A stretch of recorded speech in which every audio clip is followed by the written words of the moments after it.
গত 16 বছরে দেশ থেকে 28 লক্ষ কোটি টাকা পাচার করে নিয়ে গেছে। এই পাচারের সাথে কারা কারা জড়িত ছিল তার তালিকা হয়েছে, একটা শীতপত্র হয়েছে। কিছু ব্যক্তিকে দায়িত্ব দেওয়া হয়েছে, তারা কিছু পাচারের তথ্য দিয়ে দিয়েছেন।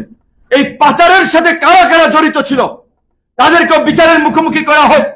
তাতে যদি বাংলাদেশের শীর্ষ ব্যবসায়ী, সেটা বসুন্ধরা, এসালম, রূপায়ণ, আমিন মোহাম্মদ, এরকম শীর্ষ দখলদার মাফিয়াদেরকে যদি গ্রেপ্তার করতে হয়, এটাই হবে নতুন বাংলাদেশের প্রতিচ্ছবি, ওদেরকে গ্রেপ্তার করে,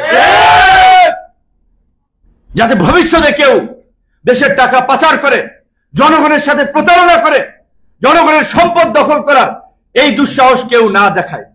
কিন্তু এখন পর্যন্ত আপনারা দেখেছেন কোন শীর্ষ 2 নম্বর ব্যবসায়ী বসুন্ধরা আপনার চেয়ারম্যান জনাব আহমেদ আকবর সোবান সাহেব, তিনি বলেছেন যে মরার পরেও শেখ হাসিনার সাথে মানুষে বলে আলেম ওলামা কিংবা তাদের একজন বুজুর্গ ব্যক্তি, যে তার সাথে যেন জান্নাতে দেখা হয়।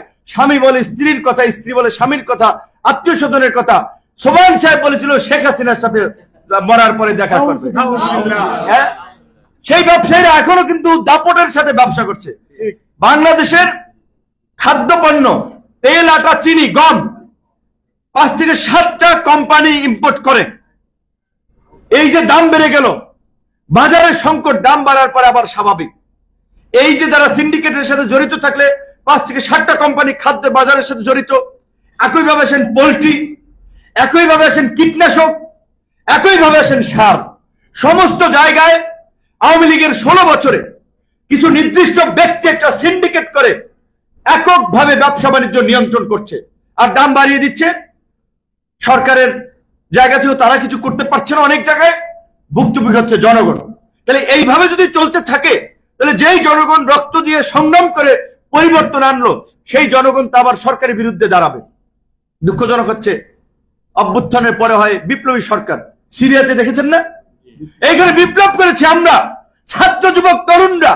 উপদেষ্টা পরিষদে আছেন 60, 70, 80 বছরের বয়োবৃদ্ধরা, নড়তে পারেন না, চড়তে পারেন না, তারা 3-4টা মিনিস্ট্রি নিয়ে বসে আছেন। তাহলে বিপ্লবী স্পিডে সরকার চলবে কিভাবে? আমরা খুব হতাশ হয়েছি, খুব দেশ। আপনারা তো জানেন, অনেকে জানা, নূর ভাই বোধহয় সব জানে, সরকার গঠন করেছে নূর ভাইরা। কোন রাজনৈতিক দল জানে না সরকার কিভাবে হয়েছে। বাস্তব কথা এইটা। বিএনপি কে 1 নম্বর দল, বড় দল এখন আওয়ামী লীগের পরে, তাদেরকে হয়তো বলা হয়েছে আপনারা কয়েকটা নাম দিয়েন, 4-5টা, হয়তো তাদের নাম থেকে 2 থেকে 3 জন নেওয়া হয়েছে। আর কোন দলের রেফারেন্স আমি আপনাকে বলতে পারি চ্যালেঞ্জ করে